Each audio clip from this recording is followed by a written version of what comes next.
Right, welcome to the storage unit. So this is nicely organized. Everything's labeled. Everything's in a very efficient and coherent place within the unit. There are some challenges, we'll call it, with the scaffold and the 32-foot ladder. For the most part though, everything should be very accessible and easily findable and organized. So let's do a quick tour. So this is a 10 by 20 unit. So in a 10 by 20 unit, the way you should ideally have it organized, when you pack the vehicle, if you have the crew kits, step ladder, and the vacuums in an accessible spot, then, because those are the first things that go in the vehicle, ideally, because it makes it easier to pack, put them in the most accessible spots, right? Don't block the pathways to those items. But let's do a quick tour here. Okay, so we got spare wood and paper, floor paper in the corner. There's a box of floor paper there in the middle, unopened.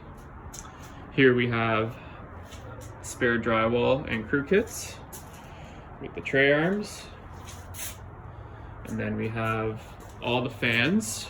Some of them are at job sites, but they all go on these shelves. We got the vacuum accessories. So the hose extensions and the vacuum pull heads with all the various attachments. All the drop sheets, the wallpaper steamers under there, tarps, trays, liners, 15 millimeter microfiber heads. Ideally, there should be a couple more packs here. We just put them away in crew kits though. And then these would all be stucco ceiling heads, so 20 millimeters for stucco ceiling or brick fireplaces. And we got, because it's winter at the time that I'm filming this, the caulking ideally would go here, but it's gonna stay at my house.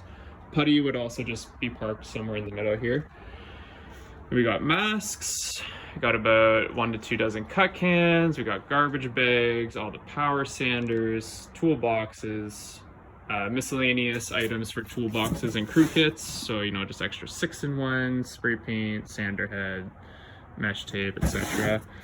We got all the 1-inch and 3-inch brushes, extra roller sleeves, drill, plastique, miscellaneous plastique, drywall stuff down here. Most of it's at job sites at the moment, but ideally you'd have a tote, which is a black box that you would put the sheetrock and the troughs and the knives in. Ladder leveler, harness, lights, electrical stuff, mini rollers, tape, blades, knives, extra scaffold pieces, and that one TP, you never know when you need that. Good Boy Scout comes prepared, folks. Paper towel. And then we just got miscellaneous tools here. Gloves, ladder bumpers, lights, electrical, miscellaneous stuff as well. Step ladders here, scaffold at the back, this wagon here for when we work condos, floor paper, lawn signs, a couple more step ladders buried in there, and then you have all your ladders here.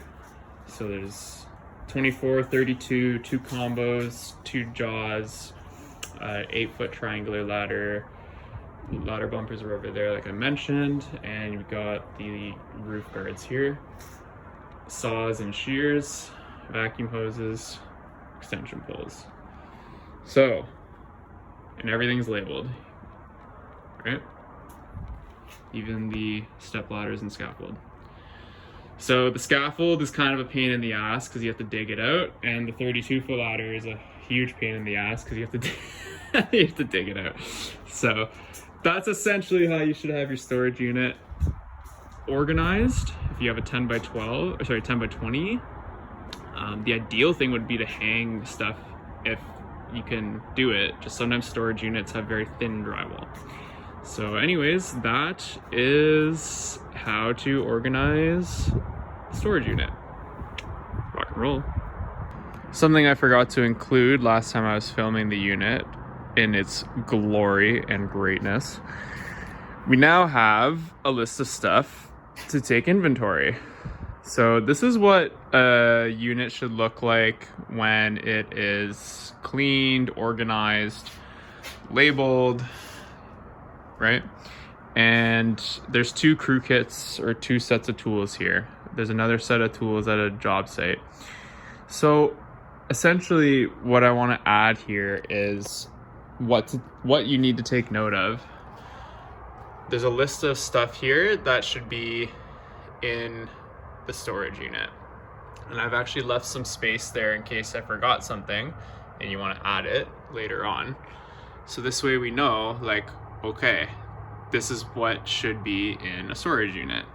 Same thing for the truck. So it's like we keep all these extra things inside the truck so that it saves us from having to come here or go to the paint store, right? So everything that you see on this list here, contents of a truck, is in the tote, right?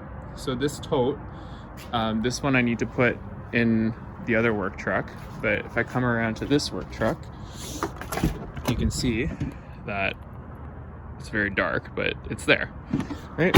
So I have one for each truck. This way, not wasting time going to and from the paint store, because you should have a copy of everything or most things in the truck readily available. Same deal, contents of a crew kit, contents of a toolbox. So if you look inside the toolboxes, I'll show you here. Let's put this.